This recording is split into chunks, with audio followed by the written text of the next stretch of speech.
اب آج اسی ضمن میں چونکہ ایک مسئلہ جنہیں عام طور پر امام مہدی کہا جاتا ہے ان کا بھی ہے، اور اس کا تعلق اس پہلو سے بھی ہے کہ آن جہانی غلام احمد قادیانی نے جہاں مسیح موعود ہونے کا دعویٰ کیا وہاں مہدی معہود ہونے کا دعویٰ بھی کیا، اور ایک نہایت ضعیف روایت کا سہارا لے کر کہ لا مہدی الا عیسیٰ، انہوں نے اپنی ذات میں ان دونوں وعدوں کو جمع کر لیا کہ جن احادیث میں حضرت مسیح علیہ السلام کے نزول کی خبر دی گئی ہے وہ بھی مسیح عیسیٰ ابن مریم نہیں بلکہ مسیح مسیح وہ میں ہوں، اور جن احادیث میں امام مہدی کے بارے میں اخبار ہیں وہاں بھی در حقیقت جس شخصیت کے ظہور کی پیشین گوئی کی گئی ہے وہ میں ہی ہوں، تو ایک ہی شخصیت میں یہ دونوں پیشین گوئیاں جو ہے احادیث کی ان کو اس نے جمع کر لیا۔ اور یہ بات سامنے رہے کہ اس شخص سے اپنے آپ کو منسوب کرنے والے جو دو گروہ ہمارے ہاں ہیں، ایک وہ کہ جنہیں ہم اصل قادیانی یا اب ربوائی کہتے ہیں، اور دوسرے وہ کہ جو لاہوری کہلاتے ہیں، یہ دونوں ان دونوں دعووں کے بارے میں متفق ہیں۔ اختلاف ایک اضافی دعوے کے بارے میں ہے، وہ اپنی زندگی کے آخری دور میں صریحاً نبوت کا دعویٰ ہے جو غلام احمد قادیانی نے کیا۔ اس دعوے کے بارے میں کچھ تعویلوں کے حوالے سے لاہوری جماعت منکر ہے کہ وہ دعویٰ ہوا ہی نہیں، یا یہ کہ اس کی تعویل ایسی کرتے ہیں کہ موقف ان کا یہ ہے کہ ہم غلام احمد کو نبی نہیں مانتے بلکہ ہم مسیح موعود اور مہدی معہود مانتے ہیں۔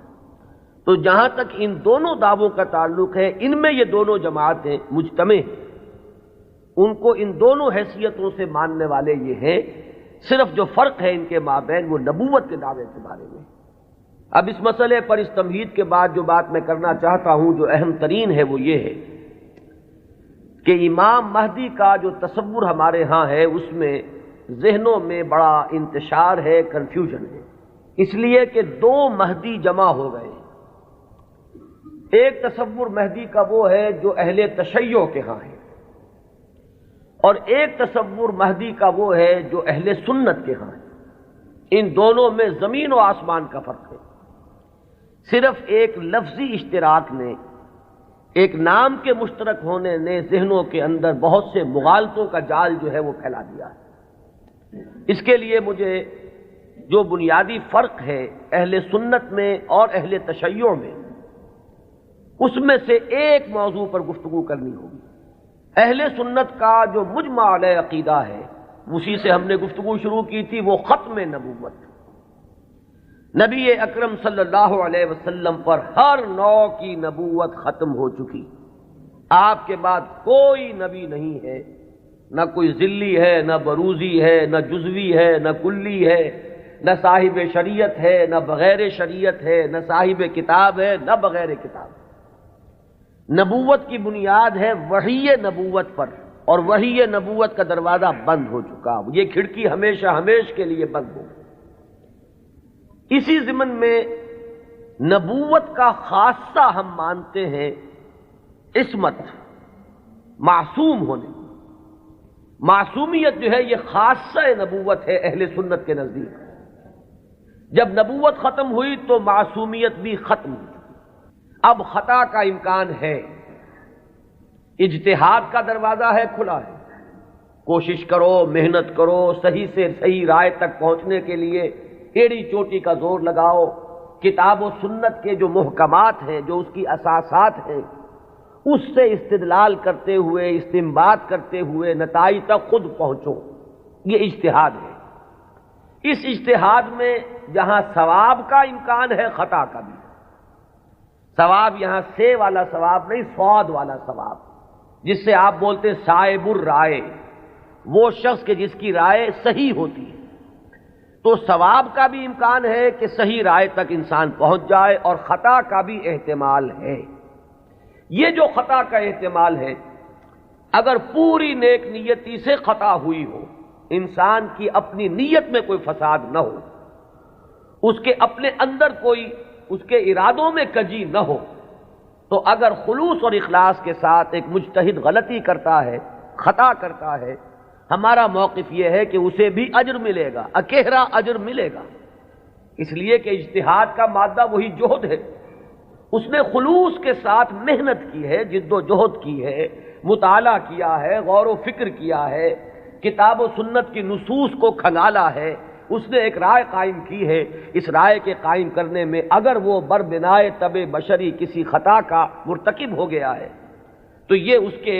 دسترس سے، اس کے اختیار کے دائرے سے باہر ہے، لہذا اسے اس کی محنت کا اجر و ثواب ضرور ملے گا۔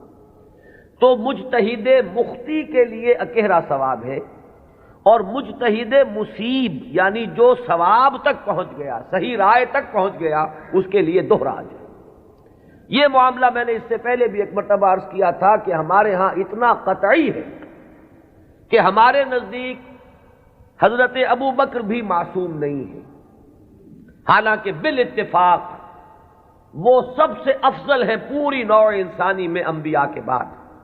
افضل البشر بعد الانبیاء بالتحقیق، صرف اس امت میں نہیں، کل نوع انسانی میں۔ جیسے کہ محمد الرسول اللہ صلی اللہ علیہ وسلم تمام انبیاء سے، تمام رسولوں سے افضل ہیں،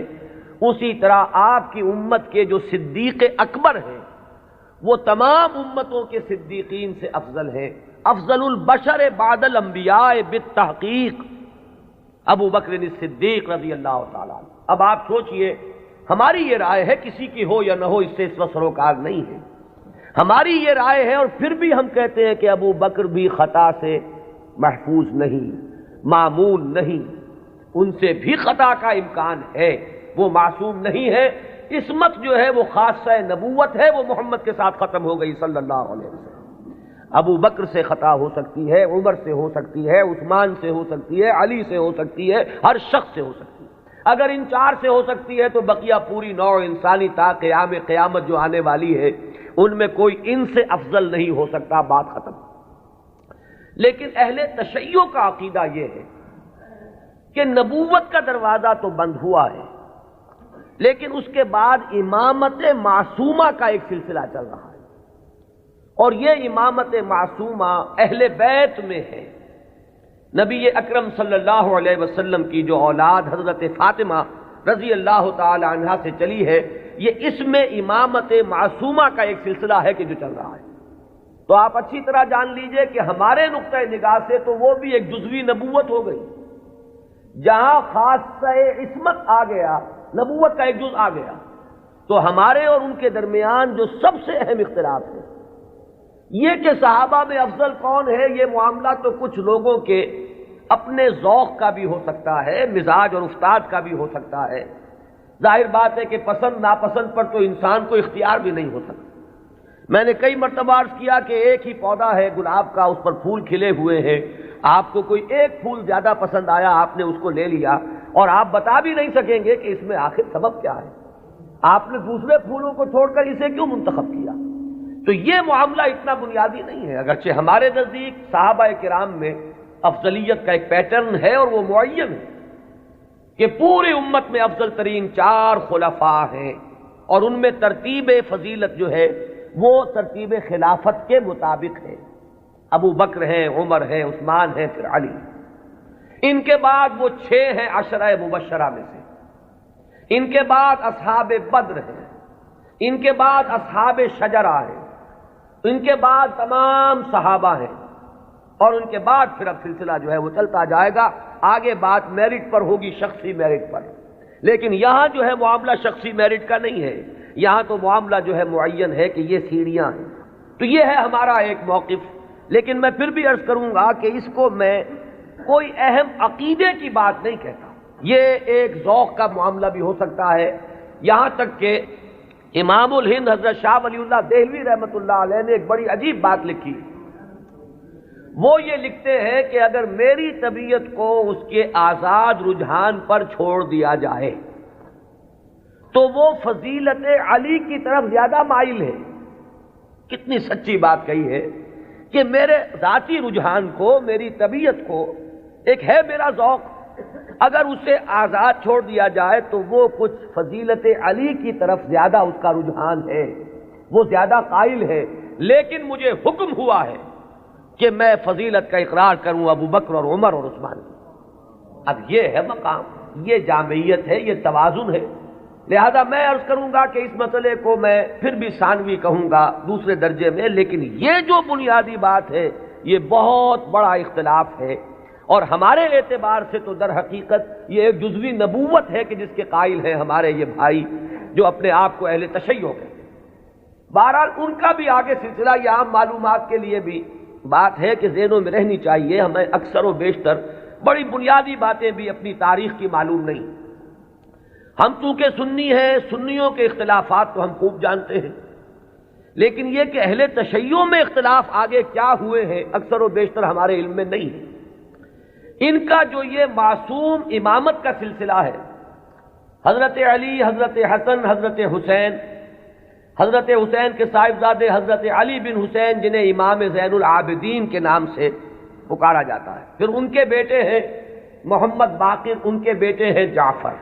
جن سے فقہ جعفری چل رہی ہے۔ یہ 6 امام تو ان کے ہاں متفق علیہ، ان میں تو یہ جو شاخ چلی ان میں کوئی اختلاف نہیں ہے کہ یہ سب کے نزدیک ان میں متفق علیہ ہے ان کی امامت، اور یہ سب امام معصوم شمار ہوتے۔ لیکن 7ویں امام پر آ کر ان کے ہاں ایک تقسیم ہو گئی۔ بڑے بیٹے اسماعیل تھے تو ان سے ان کے ماننے والے اسماعیلی کہلائے۔ اختلاف ہوا کہ اب امامت جو ہے حضرت جعفر صادق کی اولاد میں سے کس کی طرح منتقل ہوئی، اختلاف ہو گیا۔ بڑے بیٹے کے ماننے والے یہ کہلائے اسماعیلی، اور چھوٹے بیٹے سے جو چلا وہ پھر مسئلہ وہی چل رہا ہے۔ ان کے پھر مزید 6 امام ہیں، جن میں سے 11ویں امام جو ہے ان کے بارے میں ایک تو تاریخ کی روایت یہ ہے کہ وہ لا ولد فوت ہو گئے، اور ایک روایت جو اہل تشیع کے ہاں ہے وہ یہ ہے کہ ایک بچہ ان کے ہاں ہوا تھا جس کو انہوں نے اخفاء سے کہیں بھیج دیا باہر، اندیشہ یہ تھا کہ حکومت وقت اس کو قتل نہ کرا دے۔ وہ ہیں ان کے تصور میں امام مہدی، وہ جن کو بچا لیا گیا تھا وہ کہیں کسی غار میں روپوش ہیں، اور وہیں ہیں، آخری زمانے کے قریب ان کا ظہور ہوگا، وہ زندہ ہیں، غار میں موجود ہیں، ان کا ظہور ہوگا، وہ امام المہدی ہیں، اور ان کے آنے کے بعد پھر یہ مسلک بھی ظاہر بات ہے کہ اسلام ان کے نزدیک تو وہی ہے جسے وہ اسلام کہہ رہے ہیں، یعنی شیعیت جسے ہم کہتے ہیں، اس مسلک کی بھی فتح ہوگی، اور یہی اسلام جو ہے پھر پوری دنیا کے اوپر چھا جائے گا۔ انہیں قائم آل محمد بھی ان کے ہاں کہا جاتا ہے۔ تو یہ ہے تصور امامت کا اور امام مہدی کا شیعہ حضرات کے۔ چونکہ درمیان میں نے بات آپ کو ایک بتائی تھی کہ 7ویں امام پر آ کر اختلاف ہوا ہے، تو جو بڑے بیٹے اسماعیل سے جو سلسلہ چلا وہ بھی کچھ عرصے کے بعد 2 حصوں میں تقسیم ہو گیا۔ ان میں سے ایک حصہ ابھی چل رہا ہے کہ وہ امامت نسلاً بعد نسل چلی آ رہی ہے، وہ تو ہمارے ہاں کے یہ اسماعیلی ہیں۔ یہ اسماعیلی اس وقت جو ان کے امام ہیں، آغا خان تھے، آغا خان کے پوتے اب ان کے امام ہیں، اب کریم آغا خان، یہ ان کے نزدیک امام معصوم ہیں، ان سے کسی خطا کا امکان ہی نہیں۔ سر سلطان محمد خان جو آغا خان تھے، ان کے تو یہ الفاظ بھی منقول ہوئے ہیں کہ جب میں شراب پیتا ہوں تو شراب جب میرے ہونٹوں کو مس کرتی ہے تو پاک ہو جاتی ہے۔ یعنی یہ امام معصوم تو وہ شے ہے کہ جس سے کوئی ناپاک چیز چھوئے گی تو پاک ہو جائے گی۔ جیسے وہ تصور ہے کہ ایک چیز، ایک پتھر کوئی ایسا بھی ہے کہ جس کو وہ چھو لے وہ سونا بن جاتا ہے، تو اسی طریقے سے یہ امامت معصومہ کیا ہے اس کا آپ تصور کیجئے۔ تو جو ایگزیکٹ لائن ہے امامت کی وہ تو در حقیقت ان کے ہاں ہے کہ وہ امامت معصومہ کا تصور جو ہے بغیر کسی سلسلے کے ٹوٹے ہوئے وہ چلا آ رہا ہے ہمارے ہاں، جن کو ہم آغا خانی کہتے ہیں، اسماعیلی کہتے ہیں، ان کے ہاں۔ ان کے ہاں دوسری شاخ وہ ہی تھی کہ اس میں بھی آگے چل کر امام غائب ہو گیا، وہ دوسرا امام ہے غائب۔ تو ایک امام غائب تو وہ ہیں جنہیں امام المہدی کہا جاتا ہے، وہ ہمارے ہاں کے جو عام شیعہ حضرات ہیں جنہیں اثنا عشری شیعہ کہتے ہیں، یعنی 12 اماموں کے ماننے والے۔ ایک وہ جو شاخ اوپر والی ہے اس کو شش امامیہ کہتے ہیں، یعنی 6 اماموں تک تو متحد آئے، اس کے بعد 6 کے بعد 7ویں امام پر ایک شاخ نکل گئی، تو وہ شش امامیہ کہلاتے ہیں ان کے نزدیک، اور خود کو یہ کہتے ہیں اثنا عشری۔ لہذا کسی بھی شیعہ دوست سے اگر بات ہو، آپ شیعہ کہیں گے تو وہ کچھ برا مانے گا، چپ ہو رہے، آپ سے احتجاج نہ کرے تو بات اور ہوگی، لیکن یہ کہ اگر آپ ان سے مہذب انداز میں سوال کرنا چاہیں تو آپ کا سوال یہ ہونا چاہیے کہ کیا آپ اثنا عشری ہیں؟ یہ لفظ وہ ہے جو خود اپنے لیے اختیار کرتے ہیں۔ لہذا وہ 12 اماموں والا سلسلہ کے 6 متفق علیہ، 5 بعد میں، اور جو 12ویں امام ہیں ان کے وہ عہد طفولیت ہی میں کہیں ان کو بھیج دیا گیا کہیں حفاظت کے ساتھ، اور وہ کسی غار میں ابھی ہے اور وہ وہیں سے ظہور کریں گے۔ لہذا یہ جو اصل شیعیت ہے ان کا امام غائب ہے اور یہ اس کے انتظار میں ہے کہ وہ آئیں، ایک حالت منتظرہ جو ہے اس شیعیت پر یہ چلی آ رہی ہے۔ اس میں میں یہ بھی بتا دوں، یہ بھی دلچسپی کی بات ہے کہ حال ہی میں ایک بہت بڑا انقلابی قدم اٹھایا ہے خمینی نے یہ فلسفہ پیش کیا اور اس کو قبول حاصل ہو گیا ایران میں کہ یہ جو ہم امام منتظر کے انتظار میں رہیں گے اور کچھ نہیں کریں گے تو یہ تو بہت غلط معاملہ ہے کہ آنے والا ہی آئے گا تو کچھ ہوگا، ہم تو کچھ کر نہیں سکتے۔ اس نے تو ہمارے اوپر تعطل طاری کر دیا ہے، ہم لوگ جو ہے بالکل ظالموں کے لیے اور غلط کار لوگوں کے لیے نرم چارہ بن گئے ہیں، جیسے چاہے وہ کریں، ہم تو ہاتھ نہیں پکڑ سکتے، اس لیے کہ ہم تو منتظر ہیں کہ کوئی آنے والا آئے گا تو صورت بدلے گی۔ تو انہوں نے فلسفہ پیش کیا کہ جب تک وہ امام غائب ظاہر نہیں ہوتے، نائب امام کی حیثیت سے کوئی شخص وہ تمام اختیارات ہاتھ میں لے سکتا ہے جو اصل میں امام کے۔ لہذا امام خمینی جو ہے اس وقت نائب امام ہے، وہ امام جو غائب ہیں ان کے نائب کی حیثیت سے وہ سارے اختیارات اور حقوق جو امام کے ہیں وہ اب امام خمینی کے پاس ہیں، اور اپنے کانسٹیٹیوشن میں انہوں نے اس کو ایک خاص اصطلاح دی ہے، یہ ہے ولایت فقیہ، کہ یہ وہ شخصیت ہے کہ جو بھی حکومت کا ڈھانچہ نیچے بنے گا، کوئی صدر منتخب ہو، کوئی وزیر اعظم منتخب ہو، پارلیمنٹ ہو، یہ سارا ڈھانچہ چلتا رہے گا، لیکن اوپر تلوار لٹکی رہے گی ولایت فقیہ کی کہ جس کو جس وقت چاہے وہ برطرف کر دے۔ یہی وجہ ہے کہ وہ ابو الحسن بنی صدر جو ہے وہ پیرس میں بیٹھے ہوئے ہیں، حالانکہ بہت بڑی اکثریت سے اس وقت ہمیں یہی بتایا گیا تھا واللہ عالم کہ بڑی عظیم اکثریت سے وہ صدر منتخب ہوئے تھے، لیکن بہرحال یہ تو نیچے کا ڈھانچہ ہے، اصل میں تو اوپر ولایت فقیہ ہے، اس کا اعتماد حاصل رہے گا تو کوئی شخص رہے گا، ورنہ نہیں۔ میں یہاں نہ کوئی تنقید کرنا چاہتا ہوں نہ کسی اختلاف کا اظہار، آپ کو بتا رہا ہوں کہ بات سمجھ میں آئے کہ امام مہدی کا اصل کانسیپٹ کیا ہے۔ یہ لفظ زیادہ جو ہے معروف جو در حقیقت اس شیعہ نظریے کے تحت ہے۔ ابھی میں آپ کو بتاؤں گا کہ ہمارے ہاں تو جو روایات کسی قدر پائے کی ہے، کوئی ان کی حیثیت ہے، وہاں مہدی کا لفظ ہے ہی نہیں، کہیں بھی نہیں۔ اس اعتبار سے معاملہ بڑا مختلف ہے، کچھ خبریں ہیں ہمارے ہاں وہ میں ابھی عرض کروں گا، لیکن امام مہدی کی اصل شخصیت،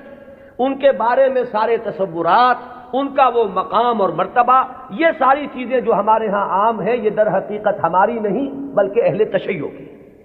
وہ ہے تصور شیعہ حضرات کا جو ہمارے ہاں عام ہو گیا ہے۔ اب آئیے جو ہمارا مسئلہ ہے، اہل سنت کے ہاں بھی یہ خبریں موجود ہیں، بلکہ میں اس کو شروع کروں گا ختم نبوت کے بعد۔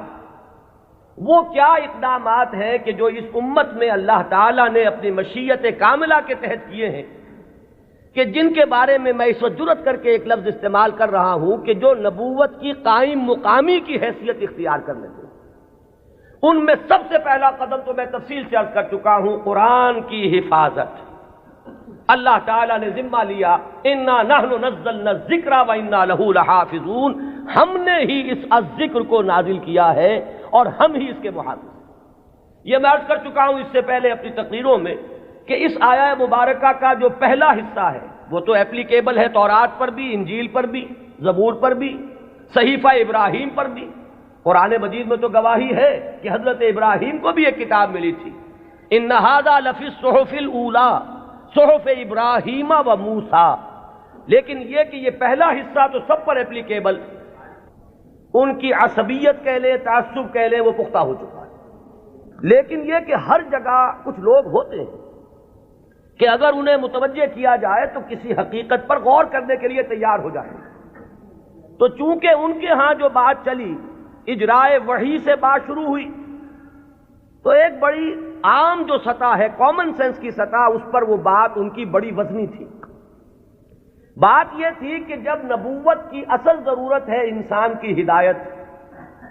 تو انسان ختم نہیں ہوا، نبوت کیسے ختم ہو گئی؟ آخر نبوت، میں اب ان کی طرف سے بات کر رہا ہوں، کہیں کوئی مغالطہ آپ کو نہ ہو جائے، اس لیے کہ جب تک آپ اپنے مخالف کے موقف کو صحیح طور پر نہیں سمجھیں گے تو آپ کیسے اس کے بارے میں کوئی ججمنٹ آپ نہیں دے سکتے۔ ان کی دلیل کیا ہے کہ نبوت کوئی ہابی تو نہیں تھی بعض اللہ کی، جب چاہا جاری رکھا، جب چاہا ختم کر دیا۔ یہاں ہر چیز جو ہے حکمت کے ساتھ ہے، کوئی مقصد ہے، کوئی غایت ہے۔ ربنا ما خلقت ھذا باطلا، تو نبوت کی اصل غرض و غایت نوع انسانی کی ہدایت یا اتمام حجت۔ اب وہ نوع انسانی ختم نہیں ہوئی تو نبوت کیسے ختم ہو گئی؟ وحی کا دروازہ کیسے بند ہو گیا؟ یہ دلیل تھی جو کامن سینس کے لیول پر کافی اپیلنگ ہے، بات سمجھ میں آتی ہے۔ یہاں ہمیں سمجھنا ہوگا کہ جب ہم اس کے قائل ہیں کہ نبوت، وحی نبوت کا دروازہ بند ہو گیا، تو خلق کی ہدایت کی جو ضرورت ہے اس کو اب کن ذرائع سے پورا کیا گیا؟ ان چیزوں کو اگر سمجھ لیا جائے تو وہ دلیل کٹ جائے گی۔ پہلی بات میں عرض کر چکا ہوں پوری تفصیل سے اپنی سیرت کی تقاریر میں بھی اور بعد میں بھی، کہ پہلی بات یہ کہ ہدایت خداوندی اپنے مرحلہ تکمیل کو پہنچ گئی قرآن مجید میں۔ اس حقیقت کا جتنا ادراک ہوگا اور شعور کی سطح پر جتنی ریئلائزیشن ہوگی اس کی، اتنا ہی یوں سمجھیے کہ اس فتنے کا دروازہ بند ہوتا چلا جائے گا کہ وہ ہدایت جو وحی کے ذریعے سے دینی مقصود تھی، وہ اپنے کلائمیکس کو، نقطہ عروج کو، اپنے نقطہ کمال کو پہنچ چکی قرآن مجید میں۔ اور دوسری بات یہ کہ اس ہدایت خداوندی کا وہ جو اب مخزن ہے، علامہ اقبال کے الفاظ میں نوع انسان را پیام آخرین حامل او رحمت للعالمین، اس کی حفاظت کا ذمہ اللہ نے لیا۔ اب یہ ایک بہت بڑا ہسٹوریکل فیکٹ ہے کہ اگرچہ ہم مانتے ہیں سابقہ کتابیں بھی اللہ کی نازل کردہ تھیں، لیکن ان کی حفاظت کا ذمہ نہیں لیا گیا۔ کیا وجہ؟ ترجیح بلا مرجح تو ظلم قرار پائے گی، کوئی نہ کوئی بنیاد ہے ترجیح کی کہ اس کی حفاظت کا ذمہ لیا اور ان کی حفاظت کا ذمہ نہ لیا۔ کیوں؟ اس لیے کہ یہ ہدایت کامل اور آخری ہدایت ہے۔ اگر یہ بھی گم ہو جائے تو پھر تو یا تو اس کھڑکی کو کھولیے، وہی نبوت کا دروازہ پھر کھلنا چاہیے، ورنہ یہ ہے کہ اگر یہ محفوظ ہے تو پھر کوئی منطقی ضرورت اور عقلی ضرورت اس کھڑکی کے کھولنے کی نہیں۔ تو پہلا انتظام جو اللہ نے کیا ختم نبوت کے بعد، جو ایک خلا پیدا ہوا ہدایت انسانی کے سلسلے میں، اس کے لیے پہلا انتظام قرآن مجید کی حفاظت۔ اب یہ کتاب محفوظ ہے تا قیام قیامت۔ اس کے معنی میں لوگ گھپلا کر لیں، اس کے ترجموں میں تحریف ہو جائے، الہاد ہو جائے، ادھر موڑ لیں ادھر تروڑ لیں، خود بدلتے نہیں قرآن کو بدل دیتے ہیں، ہوئے کس درجہ فقیہان حرم بے توفیق۔ لیکن یہ ترجموں میں ہو سکتا ہے، تفسیروں میں ہو سکتا ہے، متن میں ممکن نہیں ہے۔ وہ ٹیکسٹ جو ہے ہمیشہ ہمیشہ کے لیے محفوظ رہے گا۔ پہلا انتظام یہ۔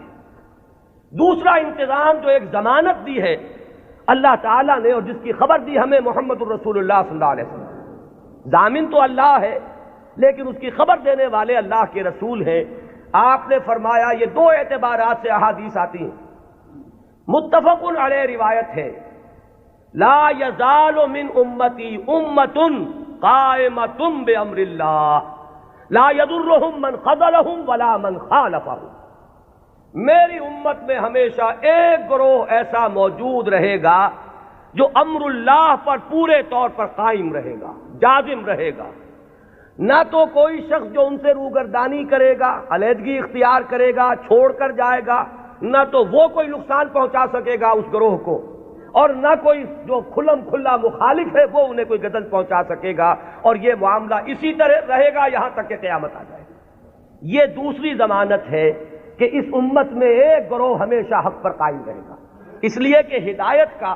صرف نظری اعتبار سے کتاب میں محفوظ رکھنا کافی نہیں ہے۔ اگر یہ بات ہوتی تو پھر انبیاء کے آنے کی ضرورت نہیں تھی۔ اللہ تعالیٰ کسی اپنے غیبی طریقے سے کتابیں نازل کر دیتا۔ کتاب کے ساتھ کوئی شخصیت جو ہے موجود رہنی چاہیے، کوئی گروہ انسانی موجود رہنا چاہیے جو اس کتاب پر قائم ہو، جو اس کتاب کا عملی نمونہ پیش کر سکے۔ لہذا دوسری ضمانت یہ دی گئی، اور اس کی مختلف روایات اور بھی آتی ہیں، لا تزال فی امتی طائفۃ قائمین علی الحق میری امت میں لازماً ایک گروہ ہمیشہ ایسا رہے گا جو حق پر قائم رہے گا. ایسی جماعت سے کبھی بھی دنیا بالکل خالی نہیں ہوگی. یہ ضمانت میں پھر عرض کر رہا ہوں کس کی ہے؟ اللہ کی. یہ در حقیقت اسی ضرورت کو پوری کرنے کا اہتمام ہو رہا ہے جو ختم نبوت کے بعد جو بھی خلا پیدا ہوا ہدایت انسانی کے اعتبار سے اس کا جو پر کیا جانا ہے وہ ان چیزوں سے. یہی بات آپ کو ملے گی منفی اسلوب میں بھی. یہ تو مثبت ہے. منفی طور پر حضور نے فرمایا کہ میری امت کبھی گمراہی پر جمع نہیں ہوگی. لا تجمع امتی علی الضلالہ. اگر تو کبھی ایسا ہو جائے پوری امت محمد صلی اللہ علیہ وسلم گمراہی پر جمع ہو جائے تو نفی ہو جائے گی اس قول کی کہ میری امت میں ہمیشہ ایک گروہ حق پر قائم رہے گا، قائمین علی الحق. تو بات ایک ہی ہے، ایک اس کا مثبت انداز ہے اور ایک اس کا منفی پہلو ہے کہ لا تجمع امتی علی الضلالہ، میری امت کبھی بھی گمراہی پر جمع نہیں. اسی ضمن میں ایک تیسری جو ضمانت دی ہے وہ ضمانت وہ ہے جسے ہم مجددین امت کے نام سے جانتے ہیں. ایک سلسلہ مجددین ہے جس کی خبر دی گئی ہے کہ ان اللہ یبعث فی ہذہ الامہ علی راس کل 100 عام من یجدد لہا دینہا. اللہ تعالیٰ نے خاص اہتمام فرمایا ہے کہ اس دین پر اگر کچھ اور بیرونی اثرات آتے چلے گئے، کچھ پردے پڑتے چلے گئے، کچھ گردہ ادھر ادھر سے آ کے جمع ہو گیا، کچھ بدعات کا طومار آ گیا، کوئی غلط نظریات جو ہے انہوں نے آ کر تسلط حاصل کر لیا، تو ہر 100 سال کے بعد ہر صدی کے سرے پر اللہ تعالیٰ ایک ایسی شخصیت کو اٹھائے گا کہ جو اس پورے دین کو اثر نو بالکل خالص شکل میں پیش کر دے گا. سارا ادھر ادھر کا گند جو آیا تھا اس کو دھو دے گا، سارے جو اضافے ہوئے تھے اس سے اس کو پاک کر دے گا، جو بھی عجمی یا جو غیر اسلامی تصورات آئے ہوئے ہوں گے انہیں دھو دے گا، جو رسوم کے اندر اور مراسم کے اندر جتنے بھی نئی بدعات جاری کی گئی ہوں گی ان سے بھی بالکل نکھار کر جو اصل ہے چہرہ اس دین حق کا، دین محمدی علیہ صاحب الصلاۃ والسلام کا، اسے نکھار کر اصل صورت اس کی پھر واضح کر دے گا. یہ ہے جنہیں ہم مجددین امت کہتے ہیں. اور یہ جان لیجئے کہ اس کا اگرچہ جن لوگوں کو ہم نے قرار دیا ہے کہ وہ اس امت کے مجددین ہیں، ہمارے ہاں نہ مجدد معصوم ہے. اب اختلاف رکھیے، یہاں پر فرق ذہن میں رکھیے. میں نے تو آپ کو بتایا کہ مجدد کہاں ہے، حضرت ابو بکر سے بڑھ کر تو کوئی افضل نہیں، لیکن وہ بھی معصوم نہیں ہے. وہ سلسلہ امامت کا کانسیپٹ بالکل جدا ہے، اس کی بنیاد جدا، اس کا تصور جدا، اس کے ساتھ جتنے بھی معاملات جو ہیں متعلق ہیں وہ سب بالکل مختلف ہیں. اور یہ جو سلسلہ مجددین امت ہے یہ کانسیپٹ کے اعتبار سے بنیادی طور پر مختلف ہے. کوئی ہمارا ہندوانہ پس منظر ہے جو اثر انداز ہو رہا ہے، کوئی مغربی تہذیب نے آ کر کوئی اپنا غازہ مل دیا ہے. ان سب کو ہٹا کر وہ دین کی اور شرع مبین کی جو اصل اور صاف صورت ہے اس کو اثر نو اجاگر کر دو. یہ ہے کار تجدید. ہم نے کوشش کی ہے اور اس میں اختلاف ہو سکتا ہے کہ ایک گروہ جو ہے وہ کسی کو مجدد سمجھ رہا ہو، ایک گروہ کسی اور کو مجدد سمجھ رہا ہو. جیسے جیسے زمانہ آگے چلتا ہے ماضی کے بارے میں تو رائیں کچھ نہ کچھ ایک جیسی ہوتی چلی جاتی ہیں، لیکن یہ کہ ہم عصر لوگوں میں ہمیشہ اختلاف رہے گا. گروہ رہیں گے وہ سمجھیں گے کہ شاید یہ مجدد ہیں، ان کی خدمات ایسی ہیں کہ دین کی اصل شکل کو انہوں نے واضح کیا ہے اور اوہام اور رسومات کا جو اس کے اوپر طومار آ گیا تھا اس سے انہوں نے پاک کیا ہے. تو کوئی کسی کو مجدد مان لے، کوئی کسی کو مجدد مان لے، یہ کوئی عقیدے کا مسئلہ نہیں. کسی کے مجدد ماننے سے کوئی فرق واقع نہیں ہوتا. چنانچہ اس صدی میں 14ویں صدی میں یہ معاملہ دیکھیے کہ اگرچہ امت تو ہے، کہاں آپ چلے جائیے انڈونیشیا اور ملائیشیا سے موریتانیہ تک. میں نے کئی مرتبہ عرض کیا یہ تو سالڈ علاقہ ہے نا امت مسلمہ کا. کہیں ٹھیک ہے وہ اس طرح سے آزاد اور خود مختار نہیں ہے جیسے ہندوستان میں ہے، لیکن امت محمد تو موجود ہے. اور جو ان آفیشل ایسٹیمیٹس ہیں اس کے اعتبار سے اس وقت بھارت میں 15 کروڑ مسلمان ہیں. 12 کروڑ سے کم تو کسی نے نہیں مانا. جو بڑے بڑے سنجیدہ لوگ ہیں جو کسی طرح کے مبالغے اور کسی قسم کی سیاسی کوئی مبالغے کے اندر آنے والے نہیں ہیں، انہوں نے بھی کہا کہ 12 کروڑ سے تو کوئی سوال ہی نہیں ہے کہ مسلمان کم ہو. البتہ یہ کہ لوگوں کا اندازہ 15 کروڑ تک جا رہا ہے. تو امت وہاں سے وہاں تک پھیلی ہوئی ہے. اب ان میں کتنے مجددین پیدا ہوئے ہوں گے، کتنے خادمین دین پیدا ہوئے ہوں گے، کتنے لوگوں نے محنتیں کی ہوں گی. ایک ہی وقت میں وہاں حسن بنا ہے مصر میں، یہاں مولانا مودودی بھی ہیں، یہاں مولانا الیاس صاحب بھی ہیں، یہاں مولانا اشرف علی تھانوی بھی ہیں، یہاں مولانا رشید احمد گنگوہی بھی ہیں، اور بھی بہت سے لوگ ہیں جن کے بارے میں کسی کو کسی کے بارے میں، کسی کو کسی کے بارے میں خیال ہو سکتا ہے۔ یہ تو در حقیقت فیصلہ ہوا کرتا ہے 2-3 صدیوں کے بعد، پھر جا کر زیادہ انسان آبجیکٹیولی اندازہ کر سکتا ہے کہ کس کی کیا کنٹریبیوشن ہے۔ وہ وقتی قسم کے جو تصورات ہوتے ہیں، کچھ عصبیتیں ہوتی ہیں، کچھ تعصبات ہوتے ہیں، کچھ گروہی قسم کے اثرات ذہنوں پر ہوتے ہیں، تو وقتی طور پر تو فیصلہ کرنا بہت مشکل ہوتا ہے، یہ بعد میں آتا ہے۔ یہی وجہ ہے کہ ابتدائی مجددین کے بارے میں تو ہمارے ہاں تقریباً کنسنسس ہے، اتفاق رائے ہے کہ فلاں مجدد فلاں مجدد فلاں مجدد فلاں مجدد، آگے چل کر تو اختلاف ہو جائے گا۔ ہمارے ہاں جو بریلوی بھائی ہمارے ہیں وہ مولانا احمد رضا خان بریلوی کو اس دور کا مجدد کہتے ہیں۔ دیوبندی حضرات میں بھی میں نے 2 گروہ پائے ہیں، ایک وہ جو مولانا رشید احمد گنگوہی کو اس صدی کا مجدد سمجھتے ہیں، اور ایک جو مولانا اشرف علی تھانوی کو اس صدی کا مجدد سمجھتے ہیں۔ اور مولانا اشرف علی تھانوی صاحب کے معتقدین کا عالم تو یہ ہے کہ مولانا عبد الباری ندوی جیسا شخص، بڑی اونچی علمی شخصیت ہے ہندوستان کی، انہوں نے جو کتاب لکھی ہے ان کی سوانح پر، اس کا نام ہے جامع المجددین، صرف مجدد نہیں، تمام مجددین کے اوصاف ان میں جمع ہو گئے۔ بہرحال یہ محبت اور عقیدت، کسی سے تعلق خاطر، یہ اس کے اثرات ہیں کہ جو فوری طور پر ہوتے ہیں۔ اسی طریقے سے چاہے مودودی صاحب نے ہرگز اس کا دعویٰ نہیں کیا، میں خود گواہ ہوں اس کا، میں ان کے ساتھ رہا ہوں، لیکن ہو سکتا ہے اور میں سمجھتا ہوں کہ بہت سے ان کے ماننے والوں کے ذہن میں ہے یہ بات کہ اس صدی کے اصل مجدد وہ تھے۔ یا مولانا الیاس صاحب رحمۃ اللہ علیہ کے بارے میں تو میں یہ ان کے عقیدت مندوں میں اس سے بہت آگے بات سمجھتا ہوں۔ وہ تو چونکہ کچھ روحانیت کا میدان بھی ہے تبلیغی جماعت میں، تو وہاں جو غلو ہے عقیدت کا وہ تو اس سے کہیں بڑھ کر ہے۔ تو یہ ساری چیزیں میں صرف اس لیے عرض کر رہا ہوں کہ اس میں کسی گھبرانے کی بات نہیں، اس لیے کہ مجددیت جو ہے ہمارے ہاں کوئی ایسا منصب نہیں ہے کہ جس کو ماننے یا نہ ماننے سے کوئی ہمارے ایمان و اسلام میں فرق آتا۔ اگر غلام احمد قادیانی کو صرف مجدد مانا گیا ہوتا کبھی تکفیر نہ ہوتی۔ اب ہمارے یہ لاہوری بھائی جو ہیں جب اپنا مدافعت پہ آتے ہیں تو وہ کہتے ہیں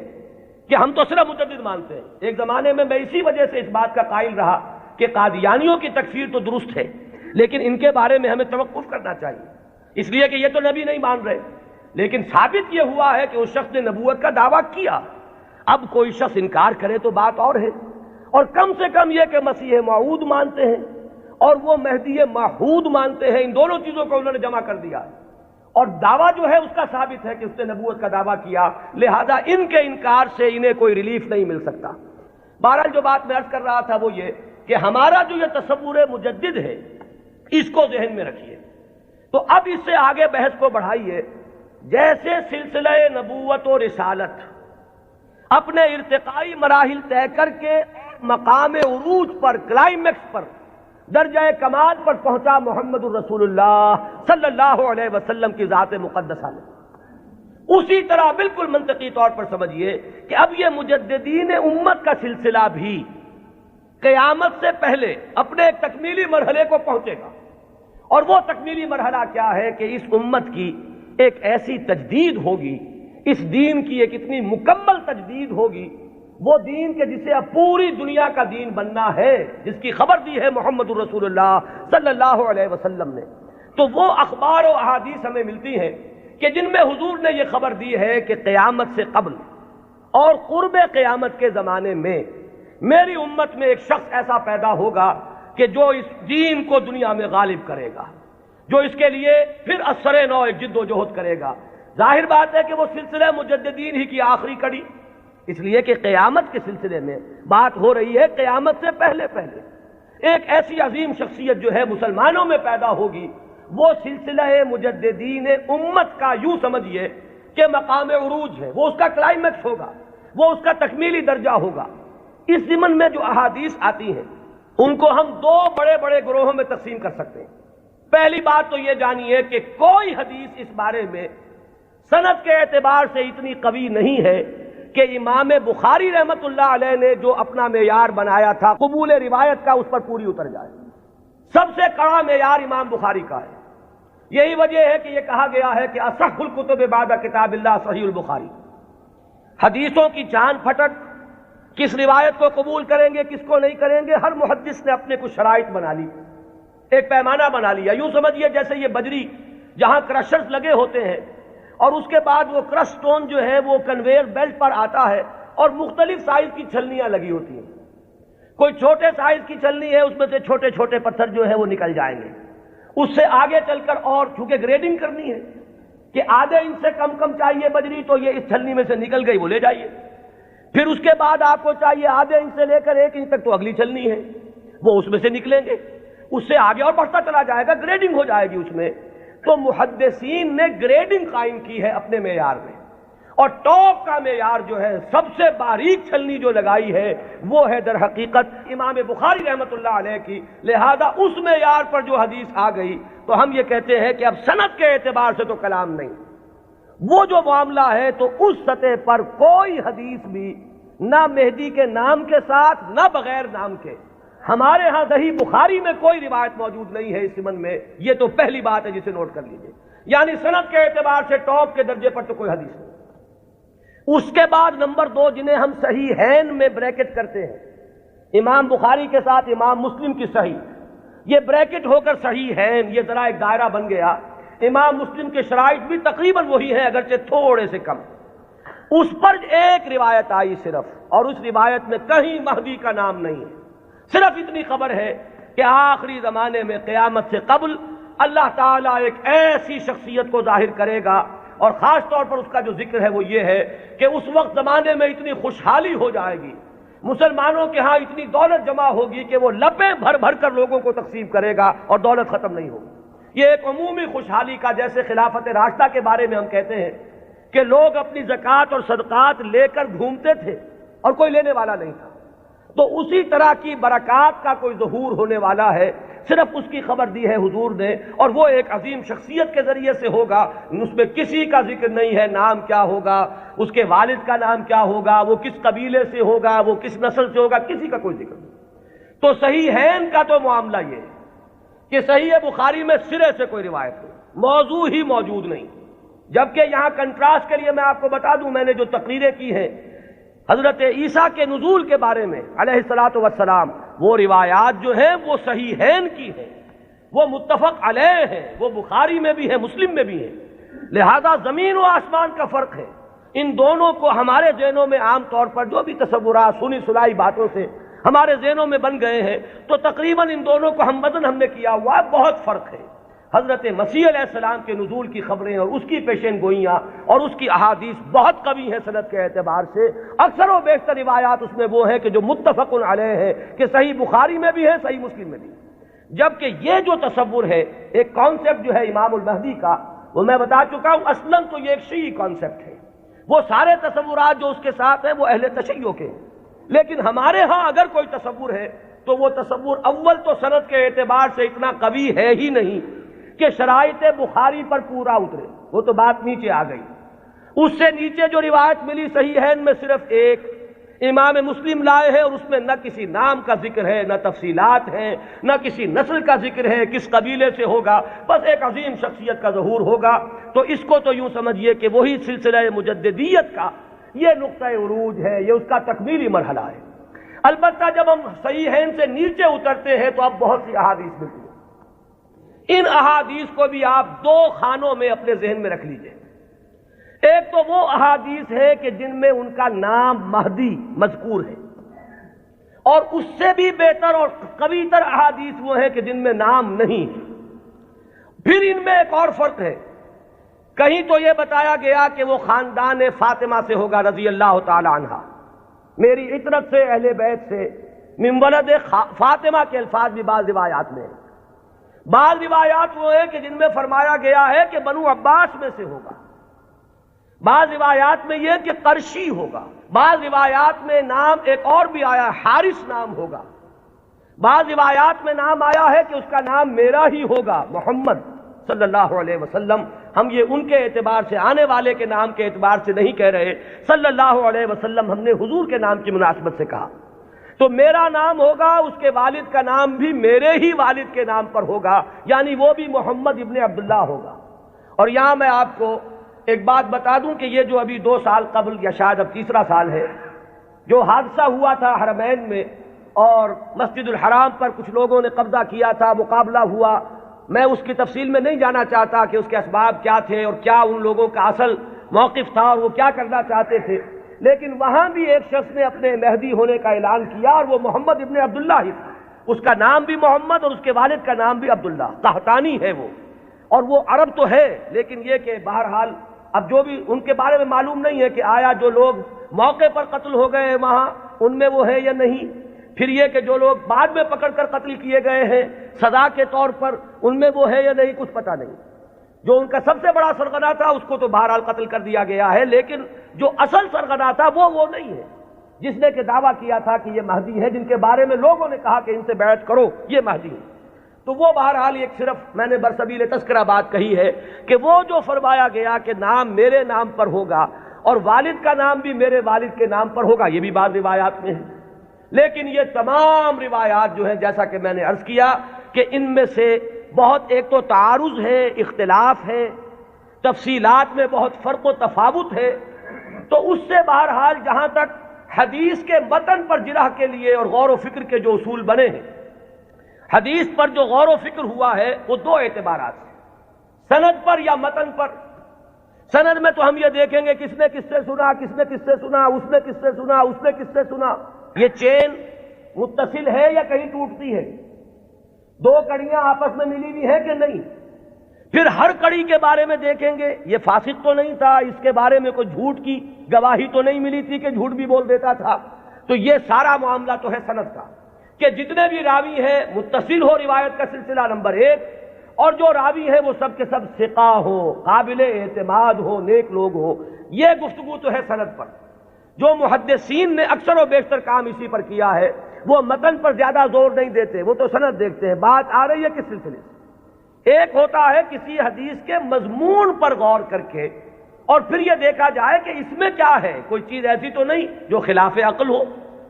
کوئی چیز ایسی تو نہیں جو کتاب و سنت کی دوسری منسوخ چیزوں کے خلاف ہو،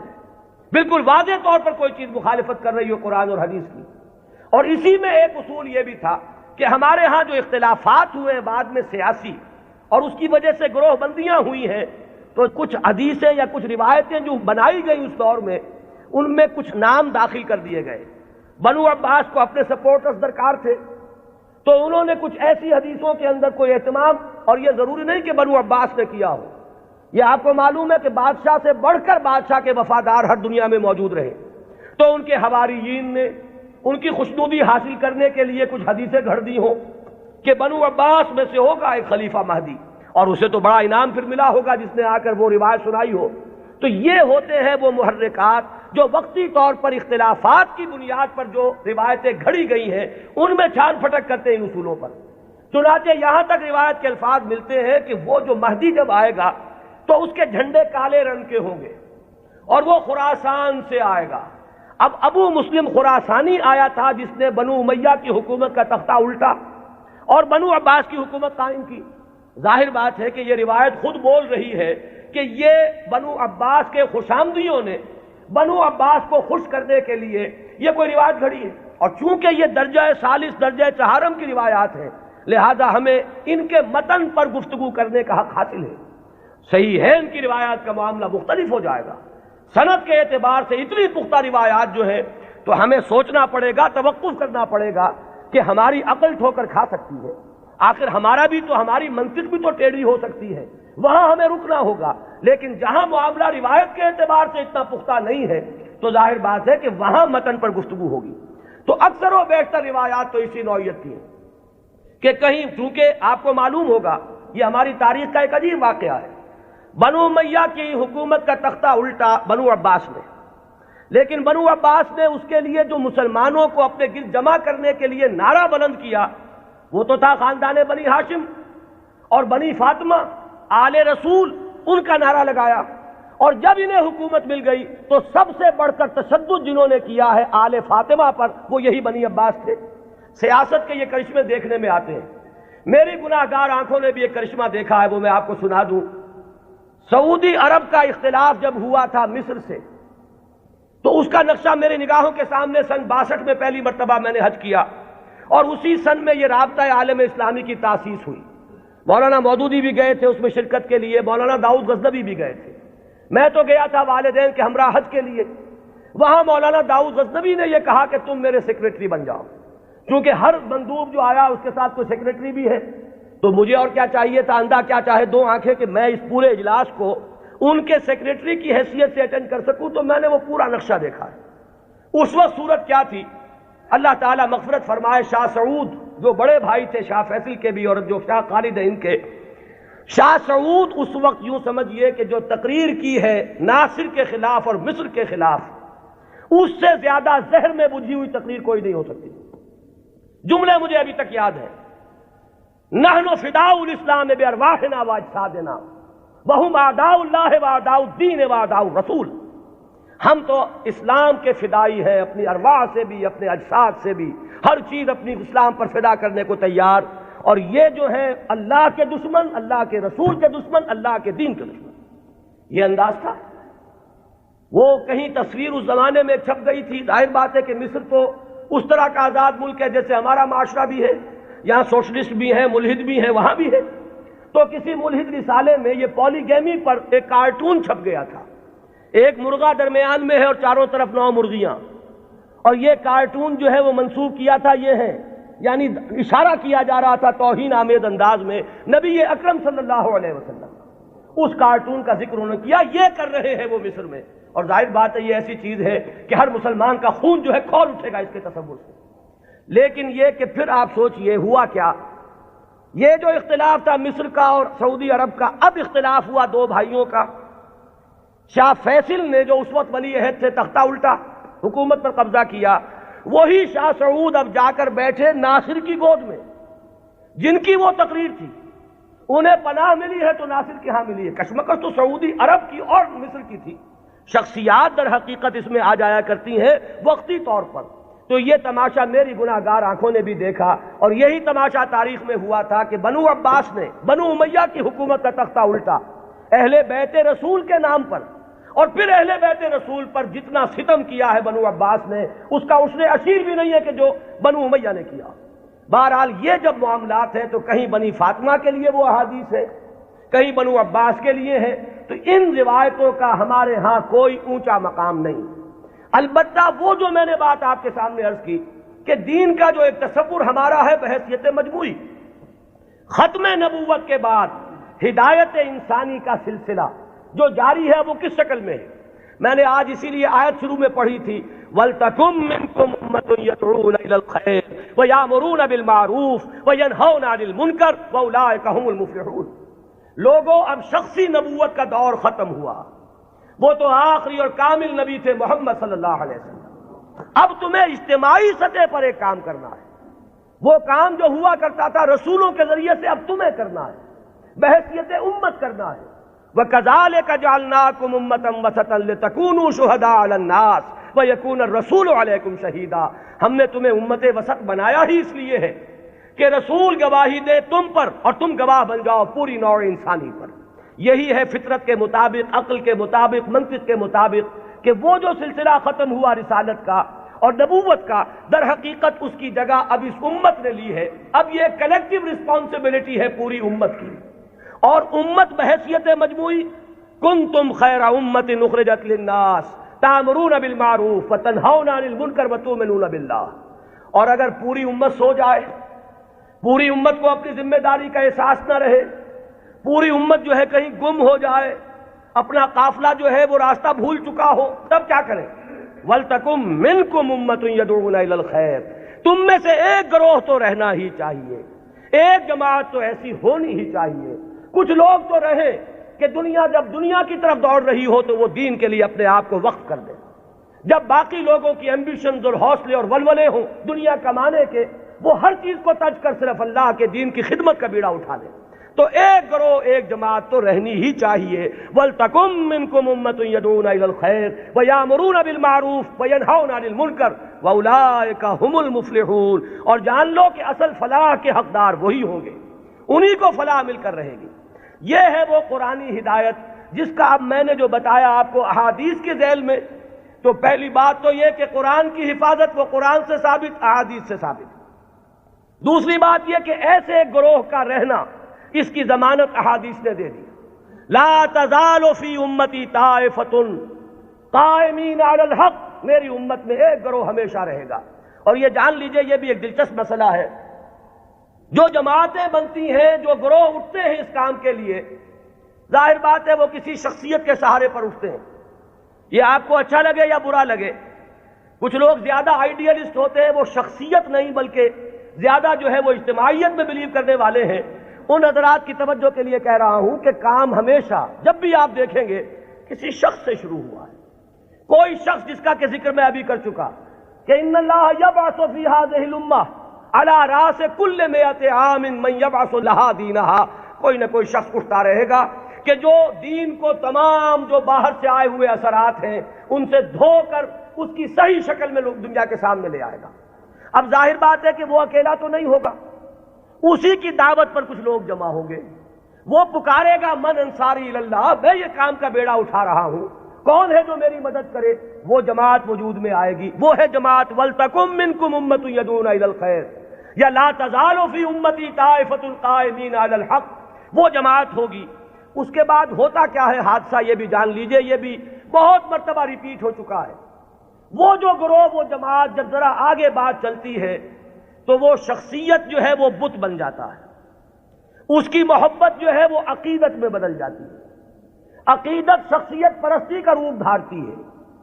پھر اس کے ارد گرد اس کا نام لے کر جو لوگ اٹھتے ہیں وہ اپنی دنیا کو کمانے کا ذریعہ اس شخص کو بناتے ہیں، اس کا نام بیچتے ہیں، اس کی محبت بیچتے ہیں۔ وہ جو اقبال نے کہا یہی شیخ حرم ہے جو چرا کر بیچ کھاتا ہے، یہی ہے گلی میں بوزرو دلقے اویسو چادر زہرا، یہ جو لوگ بیچتے ہیں تو اپنے مصلحت کے لیے بیچتے ہیں، اس شخصیت کے لیے نہیں۔ اس نے ایک کام کیا، مسلمانوں کے دلوں کا وہ تارا بن گئی، آنکھوں کا تارا بن گئی وہ شخصیت، ظاہر بات ہے محبت پیدا ہوتی ہے۔ یہ بھی احادیث ملتی ہے کہ اللہ تعالیٰ جب کسی انسان سے، بندے سے محبت کرتا ہے تو وہ فرشتوں سے کہتا ہے میں فلاں بندے سے محبت کرتا ہوں، تم بھی محبت کرو۔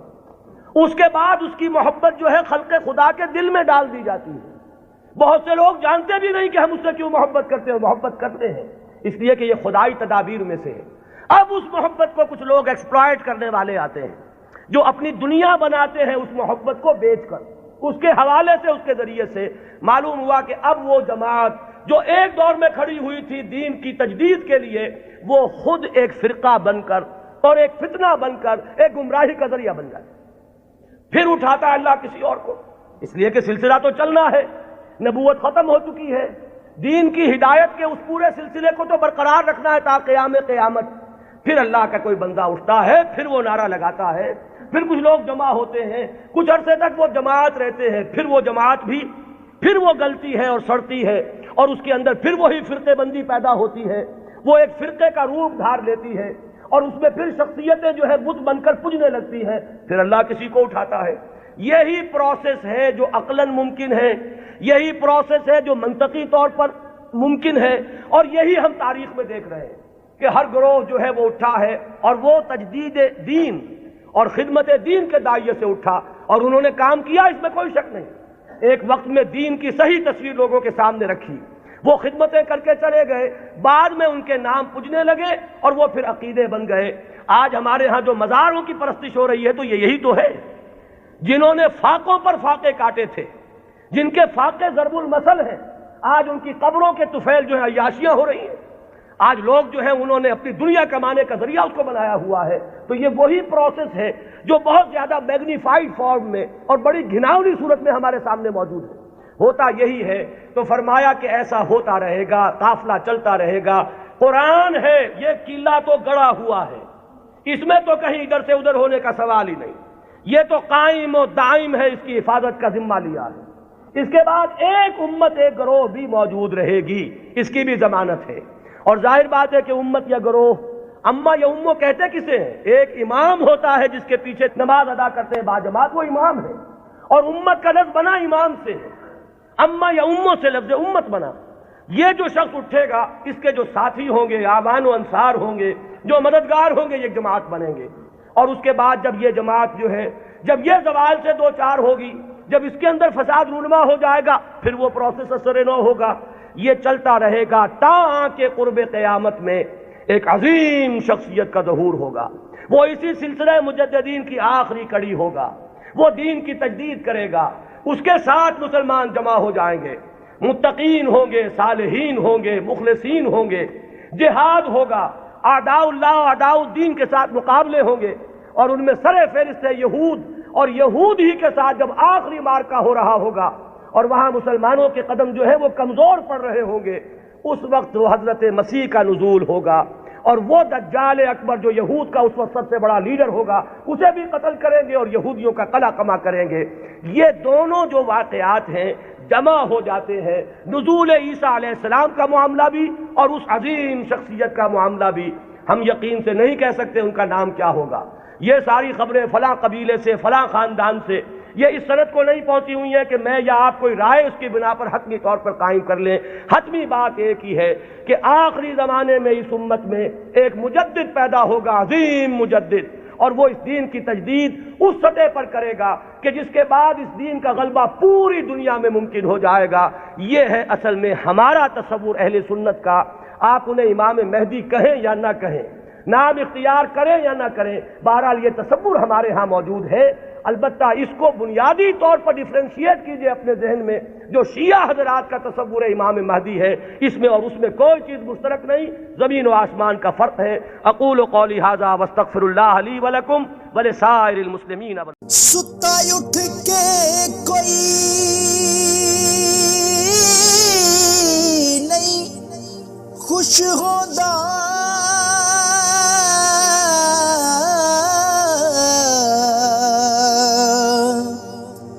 بڑے ستے جگا کے میں ویکھیا